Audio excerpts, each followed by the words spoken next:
ஆனால் மக்களே இந்த மாதிரி ஓட்டிங்ஸில் சேஞ்சஸ் ஆகி நான் பார்த்ததில்ல. அஃபிஷியல் ஓட்டிங் ஆர்டர் அப்படியே தலைகீழ மாறுது பார்த்துக்கோங்க. மாறிக்கிட்டே இருக்குது. செகண்டில் இருக்கவர் ஃபோர்த்து போகிறாரு, ஃபோர்த்தில் இருக்கவர் சிக்ஸ்த்துக்கு போகிறாரு, ஃபஸ்ட்டில் ஒரு கீழே வராரு. இந்த மாதிரி போய்கிட்டே இருக்குது. So welcome to my news guys. இந்த வீடியோவில் என்ன பார்க்க போகிறோன்னு பார்த்தீங்கன்னா அஃபிஷியல் ஓட்டிங் ஆர்டர் தான். ஸோ இன்றைக்கி நிலவரப்படி என்ன இருக்குன்றதை நம்ம பார்க்க போகிறோம். ஸோ வீடியோக்குள்ளே போகிறதுக்கு முன்னாடி நம்மளோட ரூல் உங்களுக்கு தெரியும்னு நினைக்கிறேன். ஸோ வீடியோக்கு ஒரு லைக் பண்ணிக்கோங்க, சப்ஸ்கிரைப் பண்ணிக்கோங்க. வீடியோக்குள்ளே போகலாம். ஸோ யார் ப்ரோ ஃபஸ்ட்டில் இருக்கா, யார் ப்ரோ எலிமினேட் ஆக போகிறா, ஸோ வீக்கெண்ட் வந்துருச்சே ப்ரோ, யார் ப்ரோ எலிமினேட், சிங்கிள் எலிமினேஷனா டபுள் எலிமினேஷனா ப்ரோ சொல்லு ப்ரோ அப்படின்ற மாதிரி நிறைய பேர் கேட்டிருந்தீங்க. ஸோ அதுக்கான அப்டேட்டோடு தான் வந்திருக்கேன். ஸோ யார் ஃபஸ்ட்டில் இருக்கான்னு பார்த்தீங்கன்னா ஒரு 2-3 நாளாக மக்களே ஒருத்தர் வந்துட்டு செகண்ட் தேர்ட் பொசிஷனில் இருந்தார். அவர் நேராக ஃபஸ்ட்டு பிளேஸில் போயிட்டு உக்காந்துட்டாரு. மனுஷன் வேற மாதிரி உக்காந்து சம்பவம் செஞ்சிட்ருக்காரு. ஃபஸ்ட்டு பிளேஸில் ஓட்டிங் சும்மா பறக்குது பார்த்துக்கோங்க. தீபக் அவர்கள் ஃபஸ்ட்டு பிளேஸில் இருக்கார் மக்களே. ஸோ தீபக் அவர்களுக்கு பயங்கரமாக ஓட்ஸ் வந்துட்டுருக்கு. ஸோ இது என்னைக்கு சேஞ்ச் ஆனதுன்னு சொல்லி உங்கள் எல்லாருக்குமே நல்லா தெரிஞ்சிருக்கும்.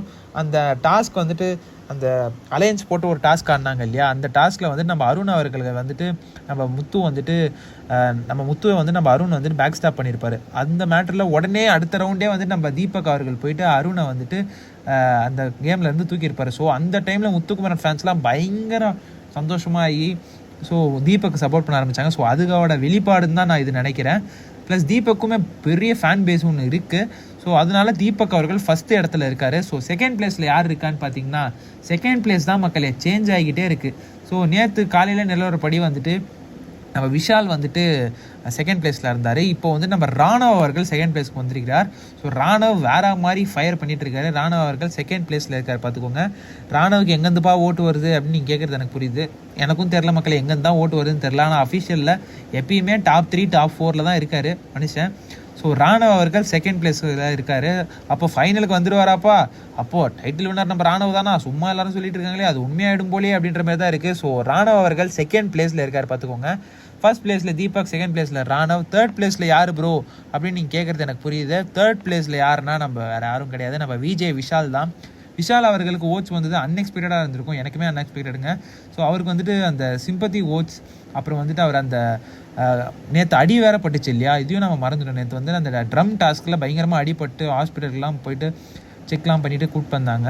ஸோ அந்த டாஸ்க்கு, அப்புறம் வந்துட்டு அந்த சாப்பாடு லைக் வந்துட்டு அந்த சௌந்தர்யாக்காக வந்துட்டு அவர் ஒரு சேலஞ்ச் இது பண்ணார் இல்லையா, அது வந்து கடைசி மினிட் வரைக்கும் செகண்ட் வரைக்கும் மேட் அ ட்ரை. ஸோ வந்துட்டு அந்த டாஸ்க்கு, அப்புறம் வந்து அந்த பல்பு டாஸ்க்கு எல்லாத்துலேயுமே பயங்கரமான எஃபர்ட்ஸ் இந்த வீக் வந்துட்டு அவர் பயங்கரமாக கொடுத்தாரு. ஸோ அதனால் விஷால் அவர்களுக்கு பயங்கரமாக ஓட்ஸ் வந்துட்டு குவிஞ்சிட்டு இருக்கு நம்ம அஃபிஷியல் ஓட்டிங்கில். இது வேணால் சௌந்தர்யா ஃபேன்ஸ் கூட ஓட்டு போட்டுருக்கலாம்னு நினைக்கிறேன். ஸோ ஃபோர்த் பிளேஸில் யார் ப்ரோ அப்படின்னு கேட்டிங்கன்னா இது அன்எக்ஸ்பெக்டட் மக்களே. ஸோ ரயான் அவர்கள் ஃபோர்த் பிளேஸில் இருக்கார். என்ன ப்ரோ சொல்கிற அப்படின்னு கேட்டிங்கன்னா ஆமாங்க, ரயான் அவர்கள் ஃபோர்த் பிளேஸில் இருக்காருங்க. ரயானுக்கு வந்துட்டு பயங்கரமான ஓட்ஸ் வந்துட்டுருக்கு. ஏன்னா அவரோட இந்த வீக் வந்துட்டு ரயானோட வீக்குன்னு தான் நம்ம சொல்லி ஆகணும். ஏன்னா எதை திருப்பினாலும் ரயான்பா அப்படின்ற மாதிரி ப்ரோமோ பார்த்தா ரயான், டிவி லைவை போட்டால் ரயான், எபிசோடை பார்த்தா எபிசோடில் ஃபுல்லாக ரயான். ஸோ எல்லா பக்கமும் ரயான். இதில் வேறு மண்டிக்கு வேறு கலர் அடிஸ்டாப்பில் நம்ம ரயான் அவர்கள் பயங்கரமாக வந்துட்டு தெரிகிறாரு. ஸோ மக்கள் வந்துட்டு பயங்கரமாக ஓட் போட்டுட்ருக்காங்க அவரோட கேமுக்கு. ப்ளஸ் நெகட்டிவிட்டியும் பயங்கரமாக வந்துட்டுருக்கு நம்ம ரயான் அவர்களுக்கு. ஸோ ஃபோர்த்து பிளேஸில் நம்ம ரயான் இருக்கார்.